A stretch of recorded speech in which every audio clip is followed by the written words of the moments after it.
Good evening, everyone. My name is Arno Westad. I'm going to be presenting and moderating this lecture tonight by my very old friend and co-author, Professor Chen Jian. It's a great pleasure, Chen Jian, to have you with us here at Yale. This is the 65th Edward H. Hume Memorial Lecture in Chinese Studies. Edward Hume, Yale class of 97, that is 1897, was a medical doctor in China for much of his career. He founded the Xinjia Medical School in Changsha in Hunan, which was one of the first medical schools in China. So it's completely correct that we have a lecture in Chinese studies named after Dr. Hume here at Yale. And it's a particular pleasure tonight to have Professor Chen Jian with us, who teaches as a distinguished professor at NYU-Shanghai and NYU New York, who is the Hume Professor Emeritus in history from Cornell University. So I was thinking about this, how best to introduce Professor Chen. And I think what goes almost without saying is that there are very few people who've had the kind of impact that he has had on the writing of Chinese history and international history in his generation. It's quite unique to have someone who has made so many contributions in different directions in terms of historiography overall. So that goes without saying. I mean, from his first book, China's Road to the Korean War, to most recently the fantastic biography of Premier Zhou Enlai that Chen Jian is going to talk about today. He's had a tremendous impact on scholarship.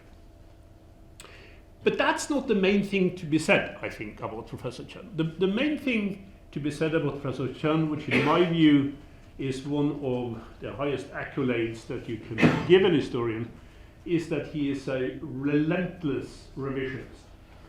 I don't think Professor Chen has ever seen an argument in history that he doesn't want to turn upside down. And for those of you who are studying history here, you will know, and many of you will have heard me say from in this very hall, that that's one of the best things that you can do when you are dealing with historical accounts of various sorts. But Professor Chen's revisionism is not the kind of wild revisionism. It's not the kind of revisionism for revisionism's own sake. It means taking the study of materials, of sources, of documents very, very seriously. And if you then find that what you research brings to you, and you bring to it, leads you in a very different direction from what has been established wisdom before, well, then it is the established wisdom that has to go. And that, I think, is something that characterizes all of Professor Chen's work. His first book, China's Road to the Korean War, of course, had an impact not just on the understanding of the early years of the People's Republic of China. It also had a tremendous impact on our understanding of the Cold War and how the Cold War international system came into being in ways that were very, very different from what we had taught about that time period before. So Professor Chen is someone who connects, in terms of the illuminations that he has provided, many different aspects of history.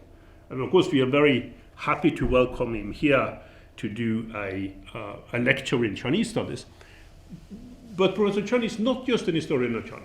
He is also a historian, a very significant historian of the international system and how the international system has worked in the 20th century. And I think that's part of what gives his work this enormous influence that it has had, not just in this country and in China, but worldwide. So it is a great pleasure for me to introduce my dear friend, Professor Chen Jian, and to invite him to come up here and give the 65th Edward Hume Memorial Lecture at Yale.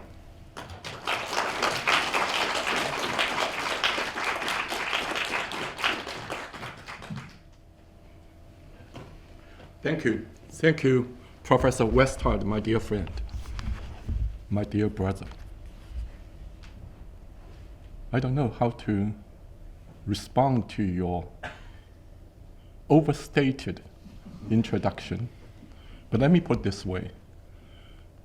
As a human being, as a person, I feel so lucky, so privileged, so proud to have honor as my dear friend, brother, over the years, over 3 decades, when both of us were much younger.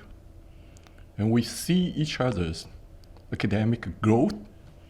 We also critique each other. We read each other. We help each other.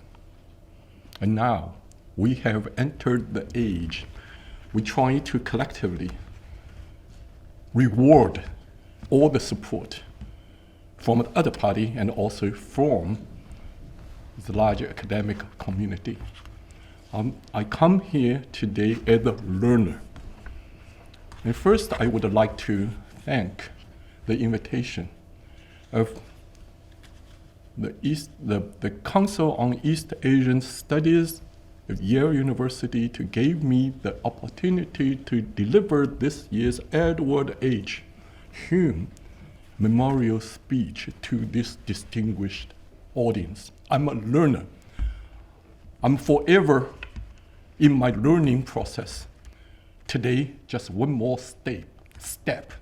I see many of you have a copy of my Zhou Enlai biography. I hope to learn from you, to listen from you. The title of my talk today is Zhou Enlai and China's Age of Revolutions.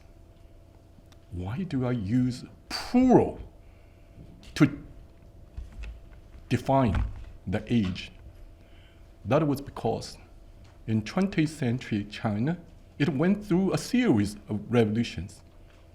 The 1911 revolution, the nationalist revolution, the communist revolution. And then, after the communists took over China, Mao Zedong's continuous revolution, which peaked at the so-called Great Proletarian Cultural Revolution. And the subject of my talk today, Zhou Enlai, was involved in almost every phase of the age. He was too young to be a part of the 1911 revolution, but he did something. In his elementary school, he was among the very first to cut off his queue, which was the symbol of loyalty to the Qing dynasty. He was an important actor of the nationalist revolution. In the 1920s, in his 20s, he became the director of the politics department of the Huangpu Military Academy, created by the founding father of the nationalist revolution. Later, in China's war of resistance against Japan, Chiang Kai-shek, the Generalissimo, personally appointed him to the deputy directorship of the Department of Politics of the Military Commission of the Nationalist Government. Of course, he was a central person of the Chinese Communist Revolution from the 1920s. For over a half century, he continuously served as a Politburo member and a Politburo standing member of the Chinese Communist Party.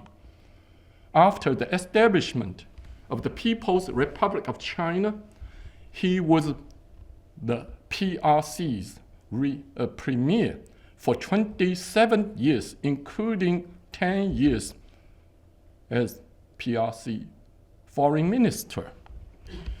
Zhou Enlai had a very high status in the Chinese Communist military. Substantially, that was because he was the director of the politics of Huangpu Military Academy, And this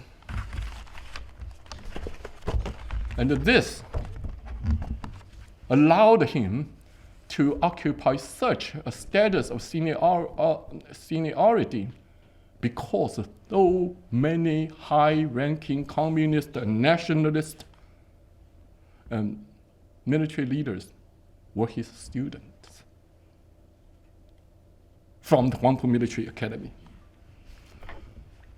And further, although it was less known, he was also the CCP PRC's largest spy master. And because of all this, naturally, Zhou Enlai should be regarded as a person with outstanding status in 20th century Chinese and world history. At one point, shortly after his death, he was so widely admired, worshipped even, in China and throughout the world. However, over the years, with the disclosure of all those dark chapters and pages of the Chinese Communist Revolution, oftentimes Zhou Enlai was involved.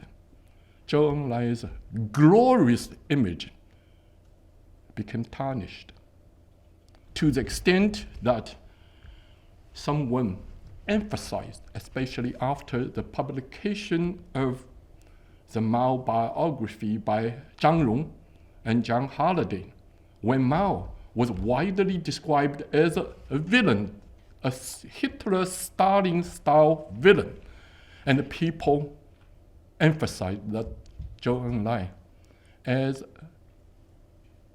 Mao enabler, who enabled Mao to do all those disastrous projects, such as the Great Leap Forward, the Great Famine, which was the result of Great Leap Forward, and also the Cultural Revolution, which should also be criticized, and whose position in history also should be revised. And then, why do I try to, and then finally finished writing this Zhou Enlai biography? I lived through the Maoist era. I was a victim of Mao's Cultural Revolution. Indeed, during the Cultural Revolution, I was twice placed into prison as a dissident student. And Zhou Enlai, I saw him when he was alive 3 times. One time, he was standing above the gate of heavenly peace, accompanying Mao to review a meeting of young students of Red Guards. I was not a Red Guard, but I was a young student. I was very, very young. I was a teenager at that time. I saw him. I worshipped Zhou, I must confess. I believed that Zhou was a great person. When, after the publication in 2003 of a book on Zhou Enlai in his later years, by an author, Gao Wenqian, who actually was the son-in-law of Zhou Enlai's close associate and interpreter, Pu Shouchang. And he described Zhou as not just among more accomplices, but also indeed himself almost a villain who committed serious moral mistakes during the Cultural Revolution. I tried to understand how Zhou Enlai should be positioned in history. I study Chinese history. I study modern Chinese history. I study history of the Chinese Communist Revolution. I study Chinese-American relations. I study all those subjects. Without an understanding of Zhou, it is impossible to allow myself to correctly understand modern Chinese history. vice versa. Without understanding the Chinese Communist Revolution, China's age of revolutions, it would have been impossible to correctly position Zhou in the annal of history. Let me begin with the 1920s. And Zhou was very early on in his 20s. He was a main figure already in the Chinese Communist Revolution, especially after the split of the Chinese Communist Party and the Chinese Nationalist Party. That means the separation of two revolutionary trends in modern Chinese history. For almost 10 years, from 1927 to 1935, he was virtually the most powerful person within the CCP leadership. He was Mao's superior. Indeed, in 1932, after the party center of the CCP, the Chinese Communist Party, in widespread white terror, had to move from Shanghai to the red zone, the communist base areas created by Mao. Zhou removed Mao. He replaced Mao to become the general political commissar of the Red Army. For this crime, which was named by Mao, the chairman never forgot.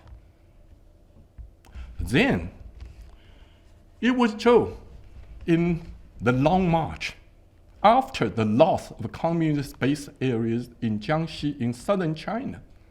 It was Zhou who helped Mao to reclaim his leadership role within the Red Army and Chinese Communist Party.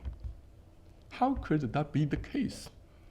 That was because when the Red Army was pushed to the brink of demise, Zhou Enlai found in Mao, according to his previous experience with Mao, as a military genius.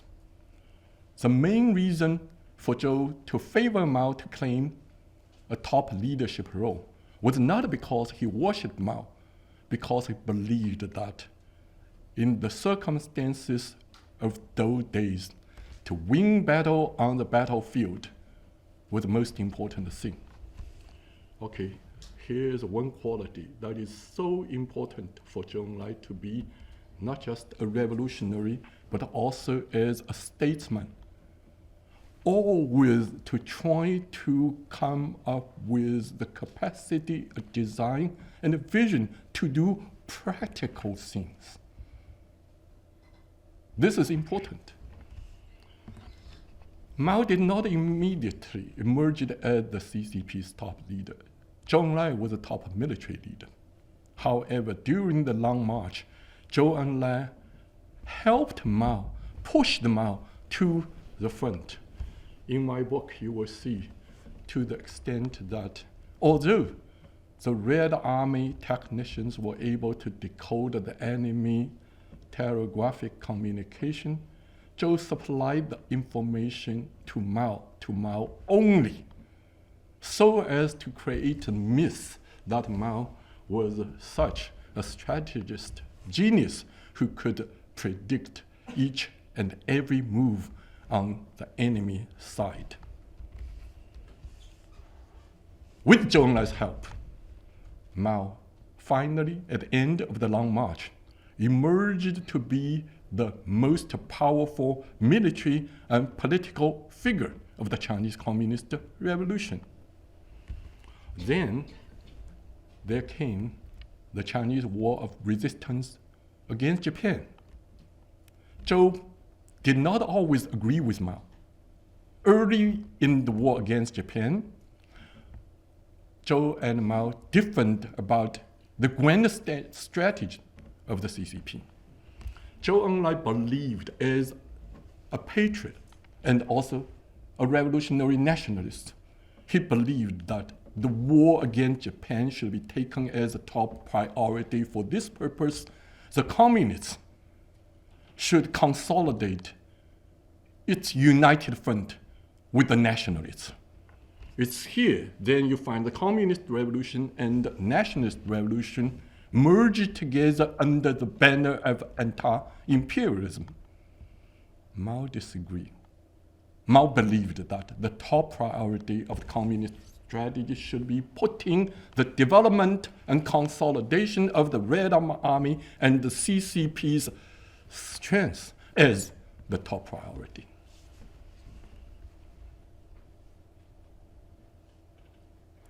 This strategy worked.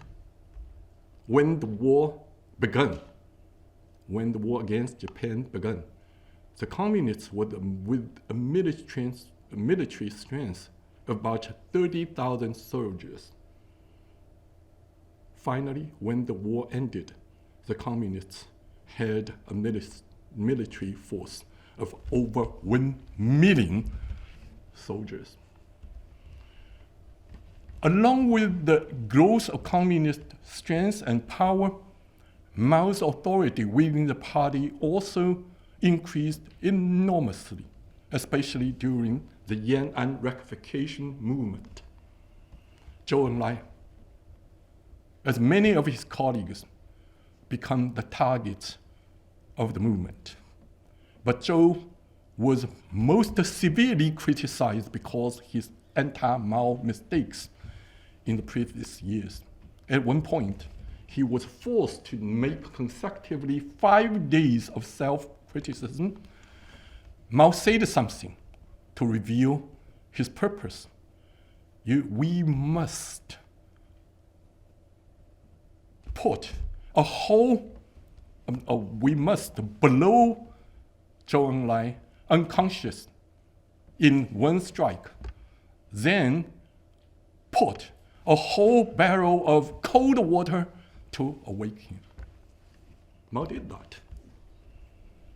And along with as the result of rectification, Mao achieved 2 purposes.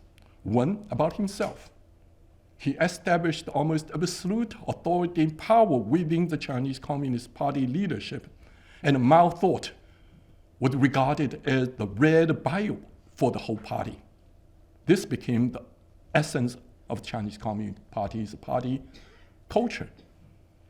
But also he made the rectification, made the Chinese Communist revolution more powerful than before, especially in comparison with the nationalists during the war years. They did not get stronger. However, this was not the result of the communist versus nationalist revolution struggle in the Chinese Civil War between the CCP and the Kuomintang. And you find that despite Chiang Kai-shek occupied a 3-1 superiority in military strength against communists, in 3 short years, he was defeated. Zhou Enlai re-emerged from his shame in the rectification movement to be appointed as the chief of staff of the Central Military Commission of the Chinese Communist Party, become Mao's chief of staff. But Zhou's contribution to the victory of the Chinese Communist Revolution did not restrict to the military strength, military field. In addition to other factors, such as the communists were able to carry out the land revolution to mobilize the revolutionary peasantry, in addition to Jiang's inability to control and suppress corruption within the Nationalist Party, in addition to the nationalist troops which were divided by factions in comparison with highly centralized and disciplined communist military, in addition to Jiang's collapse, the collapse in handle Chinese economy. One thing actually is extremely important, which is overlooked by many in the study of the Chinese Civil War. With Zhou's participation, and design with Mao's support. The communists, both during the War of Resistance against Japan and in the Chinese Civil War, especially in the Chinese Civil War, were able to hold much higher the banners of nationalism and democracy. They made Chiang Kai-shek the symbol and the reality of reactionary dictatorship. They argued for the need for China to establish a united government, a coalition government for China to wipe out one-party dictatorship. They even convinced naive Americans that they were more democratic than any other forces in China. To be sincere and not sincere, they were successful. Zhou Enlai was a central figure in the making of such a strategy. It was easy for the communists as an opposition party in challenging the nationalist government to talk about democracy. Was it still possible for them to be democratic when they finally win the war and become China's rulers? Zhou Enlai hoped so. How do I know? Because in designing the common program for the first People's Consultative Political Conference, Zhou Enlai emphasized two things. He raised 2 points. One, he believed that CCP-led new state should not become one-party dictatorship, should be ruled by a coalition government composed of all political forces, including, at the time, China had 8 democratic parties in addition to the CCP. That's one thing in his draft. Secondly, he believed that China, new China as a republic, should be a republic of federation of all nationalities, including the Uyghurs, the Tibetans, the Mongols. When Mao was revising the common program, these 2 critical points were deleted. When I read this, when I found these materials in archives, I was shocked.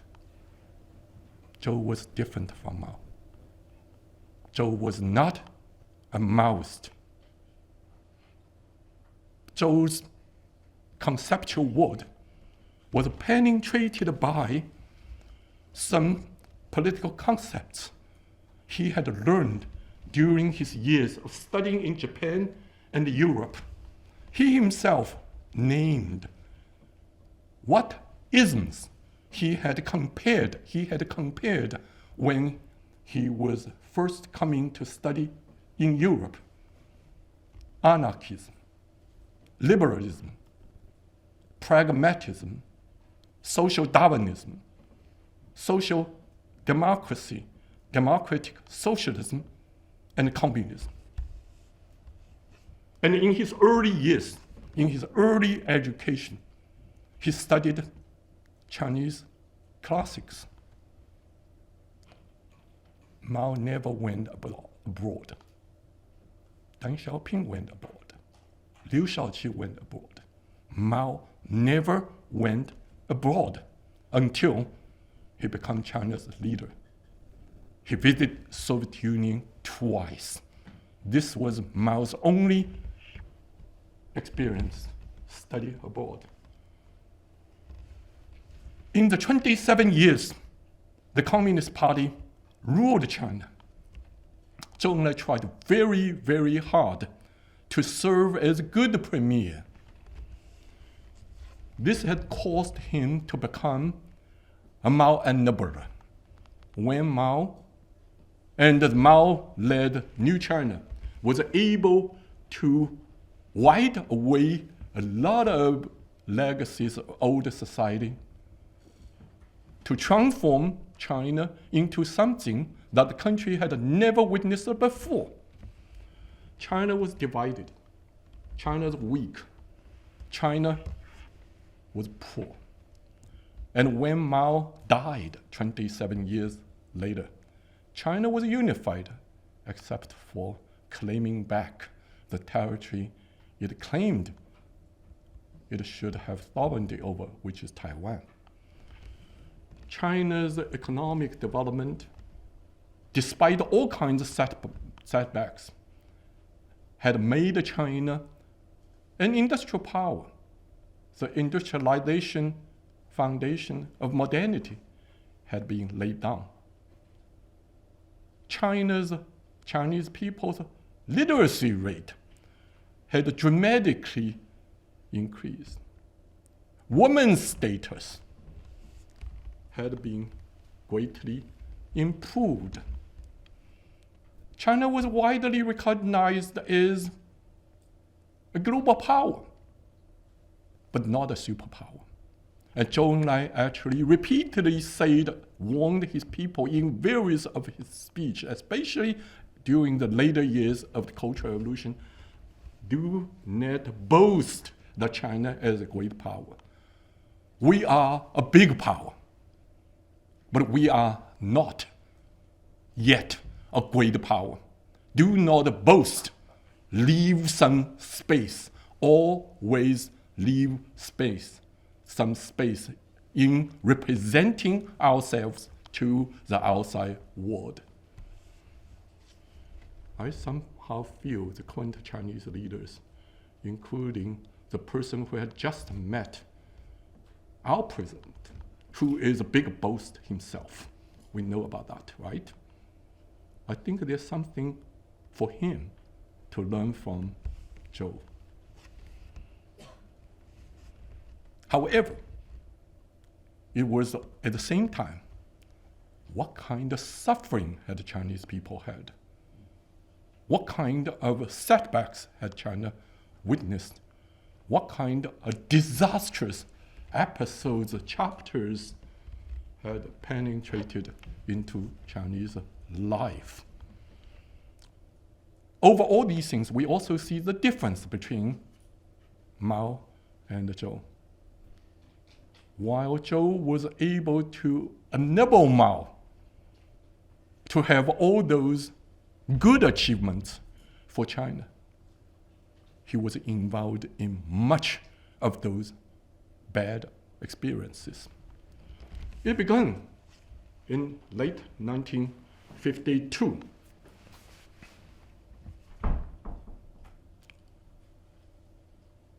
China was still in the Vietnam War. But the battle line had been stabilized. In a sense, the Korean War, I'm sorry, did I say Vietnam War? It's the Korean War. The Korean War was very much like the Russian-Ukraine War after the first year. The combat line had been stabilized, but the war prolonged. But at least from Stalin's perspective, he believed that the Chinese were indeed internationalist. This is what Mao said. In September 1952, Zhou Enlai visited the Soviet Union after meeting with Stalin. Stalin agreed to all the aid requests put forward by the Chinese to him. He agreed to provide the PRC with extensive, huge financial, technological, and material support. Indeed, what followed, even after Stalin's death, the Soviet aid to China was so big, it virtually upgraded the level of Chinese industrialization several levels in a few short years. That's a different story. What I want to emphasize was that after Zhou Enlai returned to Beijing, when Mao learned that the Soviet Union would be giving China such huge support, he announced that instead of, as the communists had announced, for China to complete preparation to transit to socialism in 15 years. Now, they would complete transition to socialism in 15 years. Not begin the process after 15 years, but complete the process in 15 years. This has directly caused something called a rash advance to try to over-mobilize, overstand China's resources supply, and to emphasize heavy industry, to emphasize all those aspects of national economic development that were not so closely related to everyday people's everyday life. Zhou opposed. Zhou was outspoken. He said, rash advance must be against, must be opposed, because this is beyond our capacity to do so. This will reduce our people's everyday livelihood. What did Mao do? In a few short years, when Mao had launched the anti-rightist movement to name hundreds of thousands or even millions of intellectuals as rightists within the party leadership, he took Zhou Enlai as a target. He said, I oppose opposing rash advance. He said, rash advance is Marxism. Opposing rash advance is anti-Marxism, is reactionary. Then he called at several central meetings Zhou Enlai as a person who was only 50 meters from becoming a rightist. He further called the whole country on the basis of opposing anti-rash advance to launch the so-called Great Leap Forward. He even proposed to remove Zhou Enlai from his premiership, which was opposed, vetoed by Mao's and Zhou's colleagues. Then Mao placed 5 central leading groups over Zhou Enlai as premier, greatly reduced Zhou Enlai's actual decision-making power. The Great Leap Forward did not bring about Great Leap Forward. It brought about actual Great Leap Backward. It even resulted in the Great Famine. The Great Famine was the largest peacetime human suffering and disaster. We don't know exact number of so-called abnormal deaths.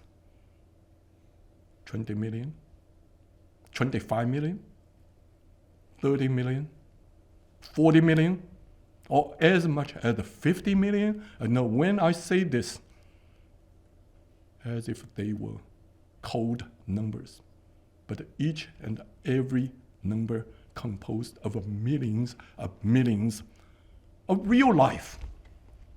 This is the largest human disaster in peacetime,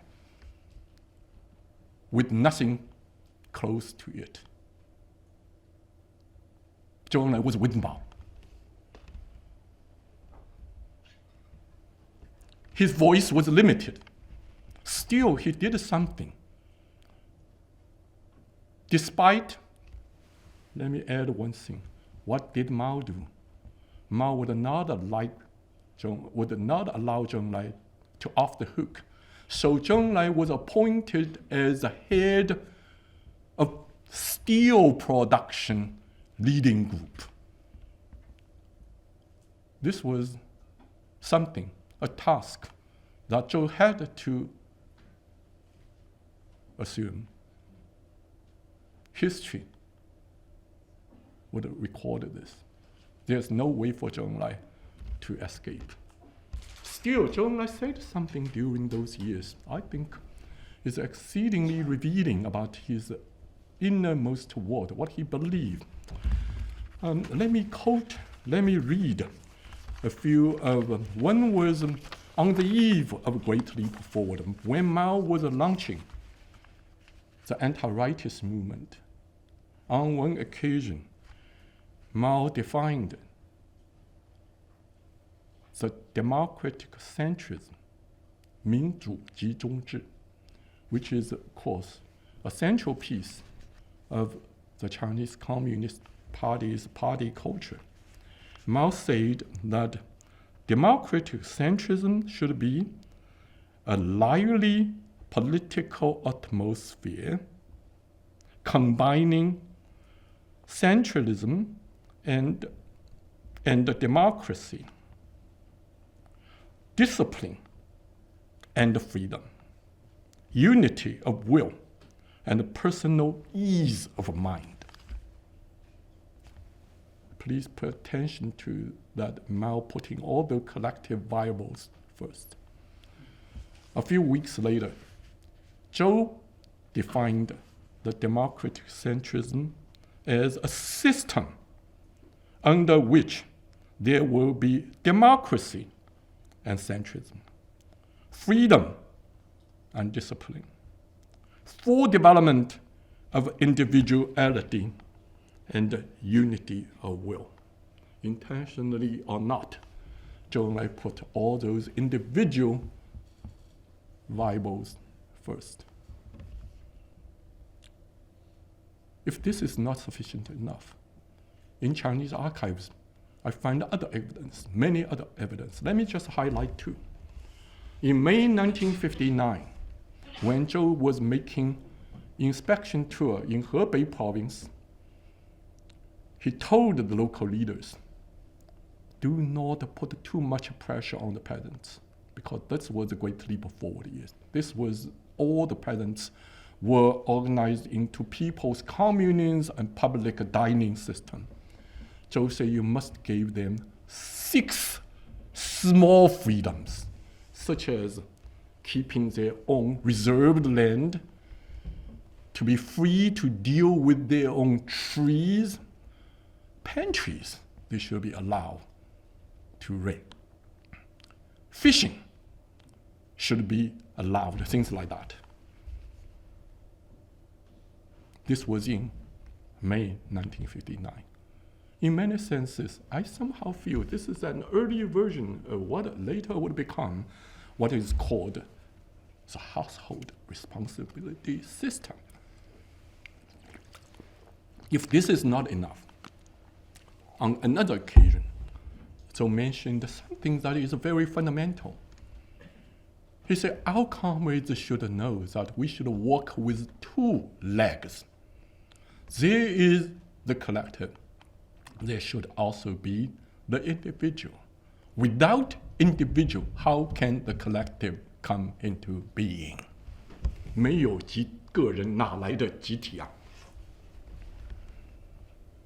I almost feel this is Chinese version of the American debate between it takes a village or it takes a person, which is, of course, not exactly the same.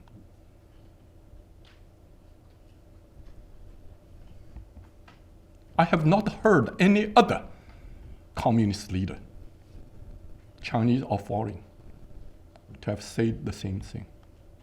I have not heard Mao. I have not heard Liu Shaoqing. I have not heard Deng Xiaoping say this. Zhou Enlai said this. What kind of communist is he? But certainly, he was not a Maoist. Certainly not an internalized Maoist.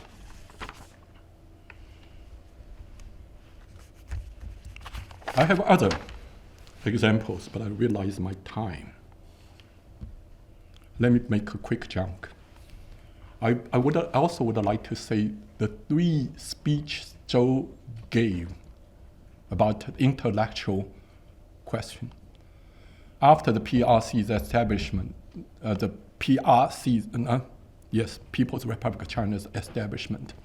In 1951, Zhou made a speech on intellectual question, which emphasized remolding of thought of individuals.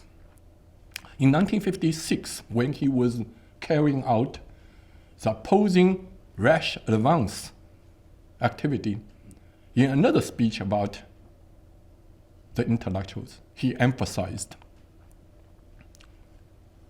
intellectuals will have to be united.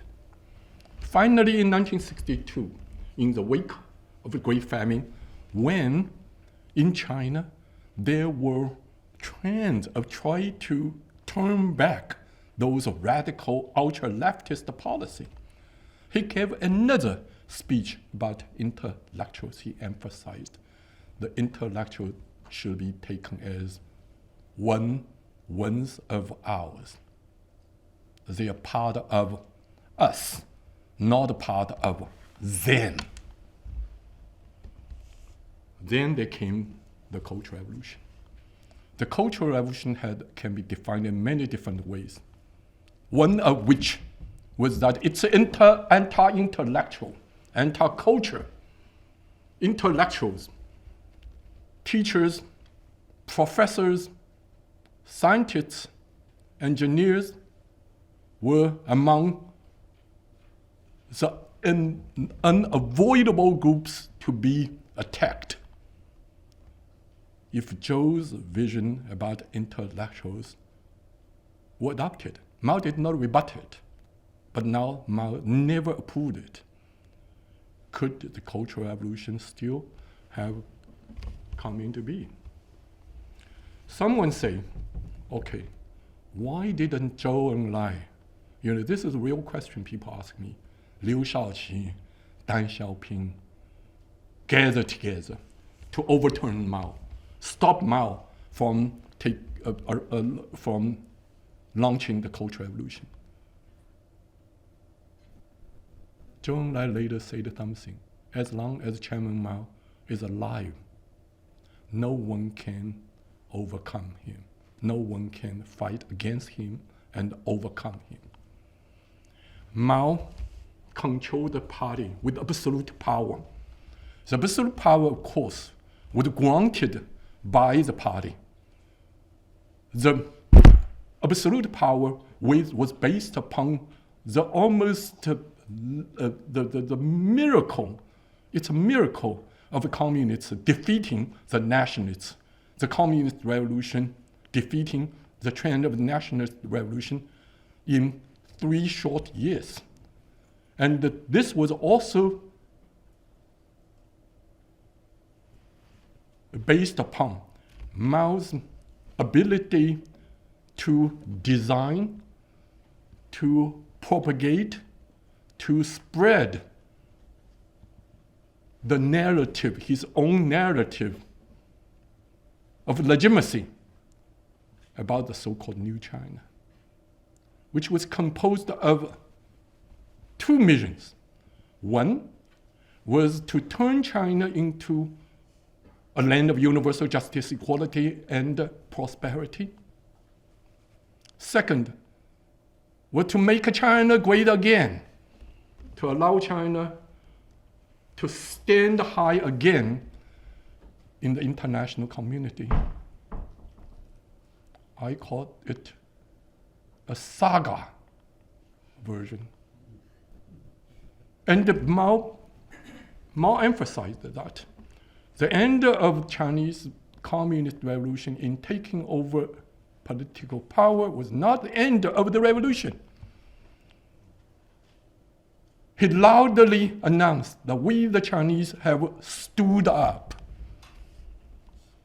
Mao's utopian vision was combined with Chinese revolutionary nationalism and patriotism. When Mao launched the Cultural Revolution, he argued the need for opposing Soviet revisionism, for preventing Soviet-style revisionist restoration, capitalist restoration from happening in China. At the same time, he also opposed the so-called Soviet big power chauvinism against China. He was such a great master in playing those language games. Language is the essence of politics. He was master in playing them. Also, Mao controlled the military power. Mao was the chairman of the Central Military Commission. Liu Shaoqi was the chairman of the PRC, who was not a member of the commission. Zhou Enlai was a premier, who was not a member of the commission. And finally, there are other communist leaders. Liu was criticized. Deng Xiaoping was criticized. Liu Shaoqi was really destroyed. But Liu was a Maoist. He was the person who introduced the concept of Mao Zedong thought. Simply because he thought he was a Maoist, therefore he dared to argue the great leap forward, the great famine was 70% human mistake, 30% natural disaster. He thought he was speaking on Mao's behalf, even though he was trying to expose Mao's shortcomings. Mao remembered it.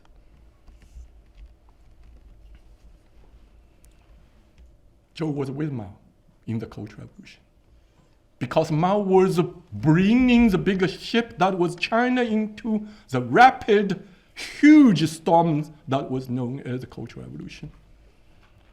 If Zhou abandoned the ship, as someone suggests, he either commit suicide, he retire.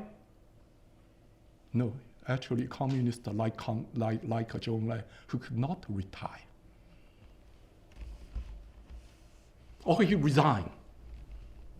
The ship still would be brought into the rapids, but would it sink? How about millions, tens of millions, hundreds of millions of people, everyday people, who are the passengers of the ship? I would rather believe that Zhou allowed himself to be an Mao enabler, therefore he would get the capacity to control the damage of Mao's disastrous behavior. Finally, it was Lin Biao incident of 1971, which completely emancipated Zhou Enlai in his conceptual realm as a Mao follower. This was a huge change. I remember that moment. It was a moment, this is the single most important event which completely destroyed the myth that Mao was eternally correct.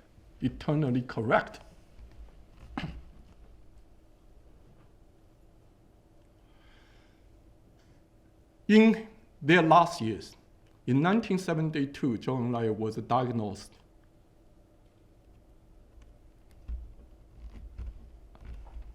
cancer.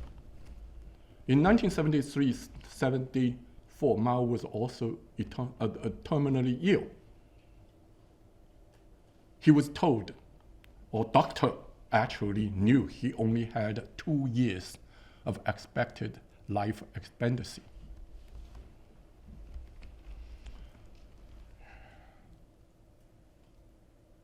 Then there came Mao's last attempt to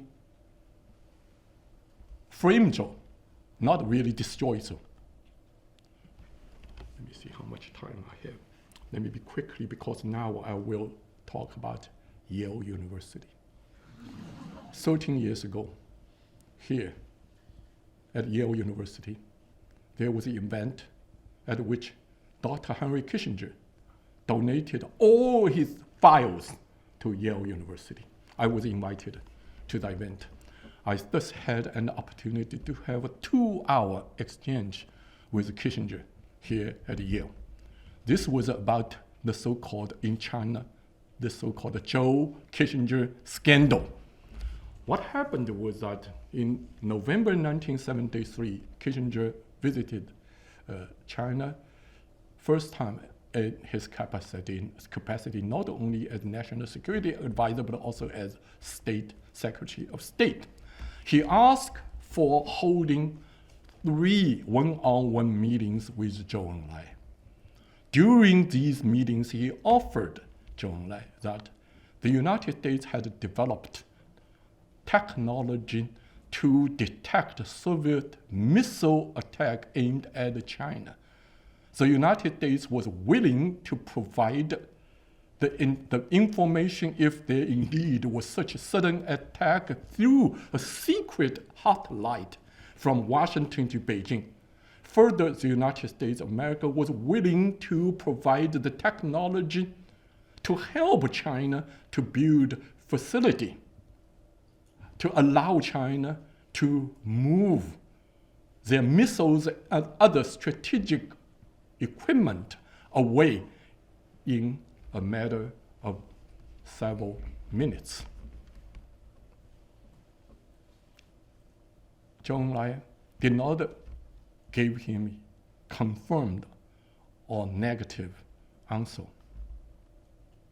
Interestingly, in the document, Kissinger donated all his documents, it was alleged, to Yale and also to Library of Congress. Those documents were missing.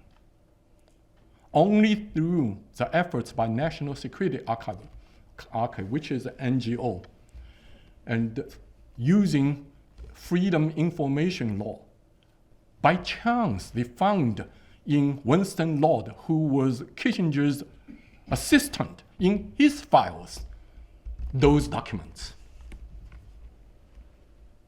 Also interestingly, in the Nixon library, you will find Kissinger's report to Nixon to summarize his China visit. This exchange was not mentioned. So what happened? What happened? When I had an exchange with Kissinger, he repeatedly said this was just a small potato in his pocket, which is not. And then he diverted to another issue. That was after he returned to the United States, instead of having continuous communication with Zhou's envoys, as Zhou had told him he would do, he never heard back from Zhou. What happened to Zhou? Actually, Zhou was almost destroyed by that exchange. That is why it's called the Zhou-Kissinger scandal. When Mao learned the conference between Zhou and Kissinger, he claimed that first, Zhou did not report to him.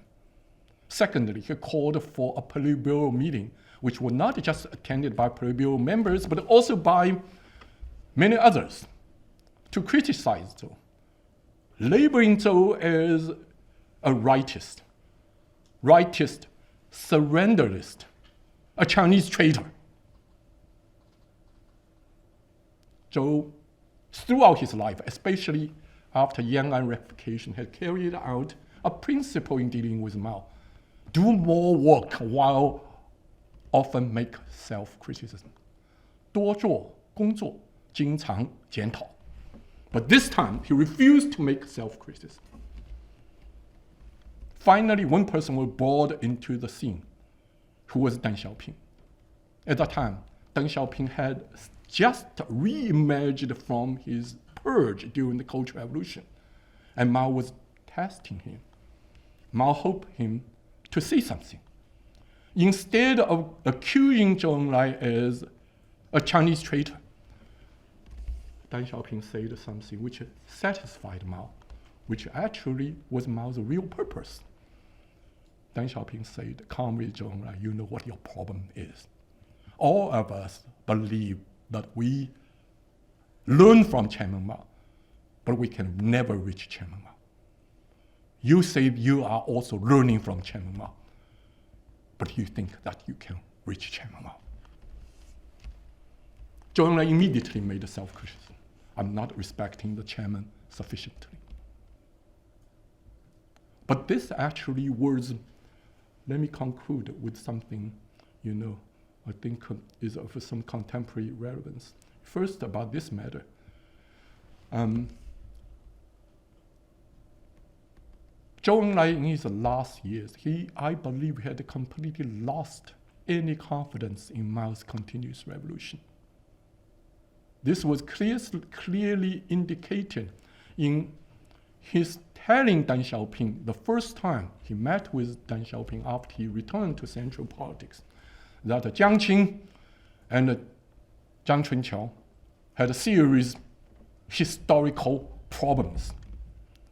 In December 1974, when Zhou was meeting with Mao, last time he had face-to-face substantial meeting with the chairman. The chairman asked Zhou Enlai to relay, to convey his theory of continuous revolution and the proletarian dictatorship to the Politburo and the whole party. Intentional. To ask Zhou to do something on his behalf. And Zhou Enlai said something to the chairman.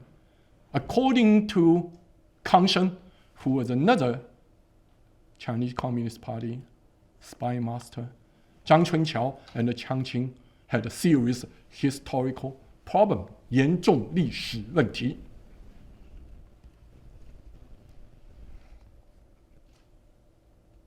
The chairman said, noted, like an emperor. 知道了. If people are familiar with Chinese history, you know after Zhou's death, when Mao was considering his successor, Zhang Chunqiao thought that he would be the next premier. After Mao's death, if he were the next premier, he would become the next party chairman. No. Mao was framed in this case by Zhou Enlai's information. Instead, he appointed the much less known Hua Guofeng to become the next leader. So how can I make sense of Zhou Enlai's story? Zhou was a giant, 20th century giant, a 20th century flawed giant, but he remained a giant. He's such a phenomenon. No one should try to simply put yes or no upon him. When I was writing Zhou Enlai biography, people often ask me, including my 90-year-old father when he was still alive, Chen Jian, tell me, is Zhou a good guy or bad guy? Yes or no? No, I cannot answer the question. If you force me to answer that question with the many conditions, I will say he's a good guy. So what can we learn from Zhou today? Several things. One thing about politics.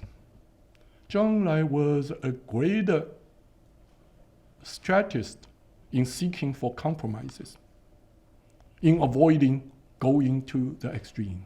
Maoist continuous revolution was absolutely an extreme political ideology. Zhou opposed it. Zhou tried to control it. I think this is extremely important.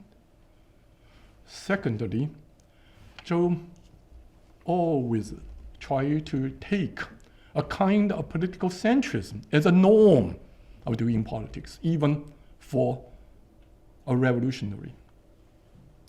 Finally, Zhou was a huge diplomatic giant.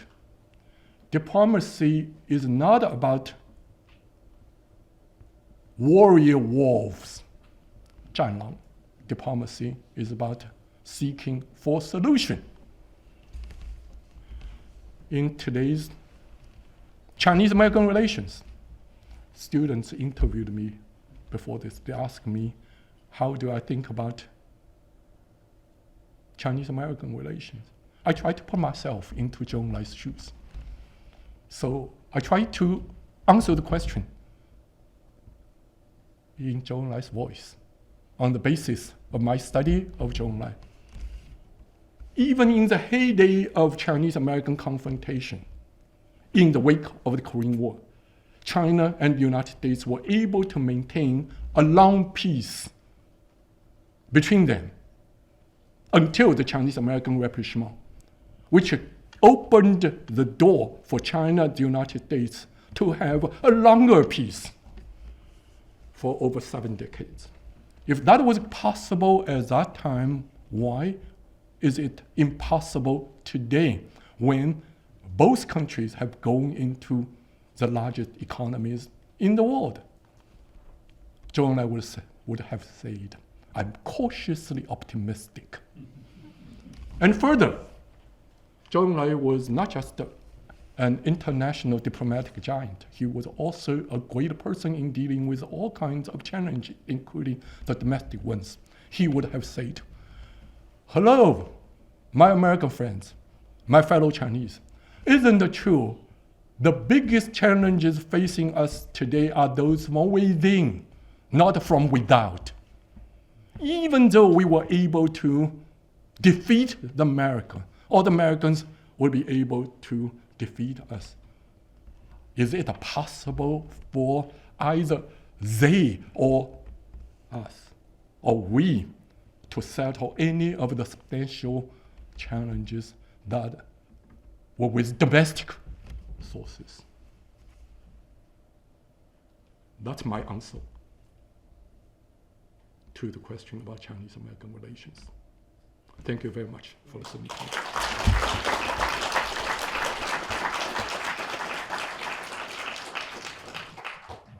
Thank you very much, Chen Jian. As you will have seen, Professor Chen is not just a great historian and a great scholar, he's also a great speaker and a great performer.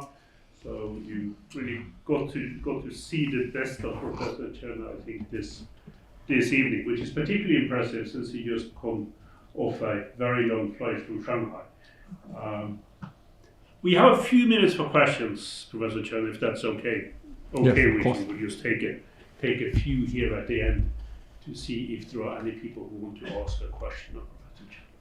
Yes, the front row over here. Can you do? Yeah. Brief questions. Thank you so much for that really engaging lecture and for coming here today. I have a question.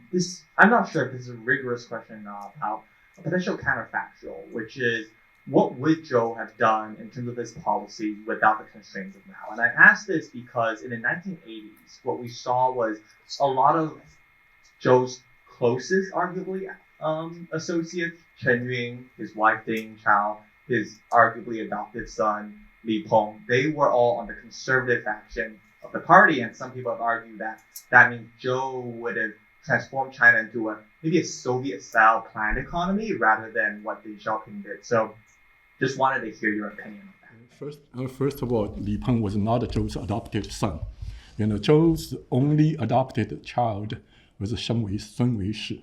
Okay, Li Peng was not. And secondly, Chen Yun and Zhou Enlai Chen Jian was not Zhou Enlai's associate. Let me say, comparing Zhou Enlai with Deng Xiaoping, I somehow feel there is an humanitarian concern corner in Zhou's conceptual realm, which Deng Xiaoping did not have. Zhou Enlai shared much of Deng Xiaoping's political plans. Indeed, in his last life, when Deng Xiaoping was facing the possibility of second purge by Mao, Zhou Enlai advised him to be patient. Implied that, why can't you wait until the chairman's passing? And in two interviews, people even told me Zhou Enlai advised Deng Xiaoping as far as asking him not to be deceived if Mao pretended to have died. Think about it. 要防止毛主席炸死. I cannot confirm this because there's no written document, not in archives.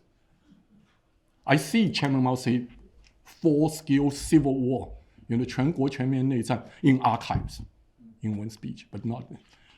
I can say two things. Why had he tried so hard to claim that Jiang Qing and Zhang Chunqiao were traitors? 是叛徒. Why? That was to try to clear the way, if he died, for Deng Xiaoping to stand there. I think Zhou Enlai probably would not put Jiang Qing into prison, but he would disarm her. But one thing I'm quite sure, if Zhou Enlai had a long life and still in power, there would not have been June 1989 in China. Could he go farther than Deng Xiaoping? I don't know. I'm a historian. I'm not a person to try to predict the future without support of historical evidence. That's it. I have a question over there. Yeah, yes, sir. We'll get the microphone. Me? Yeah. I don't get microphones. So Here's I the mic, sorry. there's a mic. Masters in Ezekiel Studies. Thank you so much for the talk. When I was living in Shanghai, I heard a story about after 1927 with the White Terror. There was an incident with the senior party official, Gu Shunzhang, who he was captured by the KMT, revealed the names of the underground network of a number of senior officials in Shanghai. And as a result of that, as retribution, what I had heard is that Zhou Enlai had many members of his family killed. Except for one boy. I see a New York Times article from 1991 saying 8 to 24 family members or associates. Is this true? And That's true. to what extent did this influence Zhou later in his life? That's true, and there is solid archival evidence to support that Zhou ordered killing of the entire family. And Zhou actually, they were also, Zhou did so for two purposes. One, because all the family members, except for youngsters, knew the faces of Gu Shunzhang's comrades. And secondly, this was for killing a chicken to warn the monkey. But Zhou actually was very reluctant to do so. Two close associates of his later recall, when Zhou ordered to do this, say, who knows if my order is correct or not, let history judge.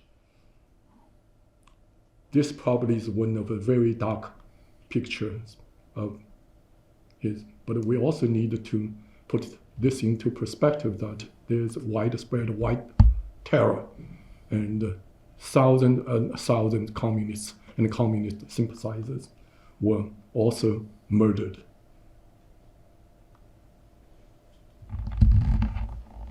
Yeah, you have a question over there. Hi, thank you for your talk.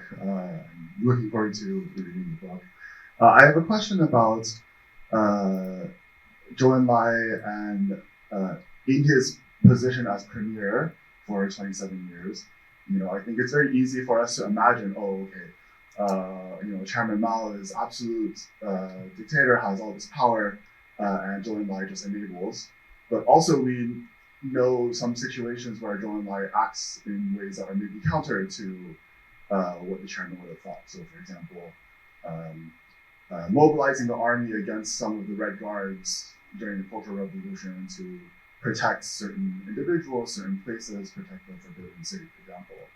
So how do we understand Zhou Enlai and his ability to actually exercise power during, moments like the Cultural Revolution, between his actual position as number two behind Mao, this sort of complicated. First, Zhou did not have, even Lin Biao, in theory, did not have the power to deploy or mobilize 1 battalion of troops. That's one thing. Zhou Enlai was even not a Central Military Commission member. So when you talk about to use army to protect certain individuals, actually the purge, the leaders under siege, he wrote first to Mao, reported first to Mao and saying, would these people be protected?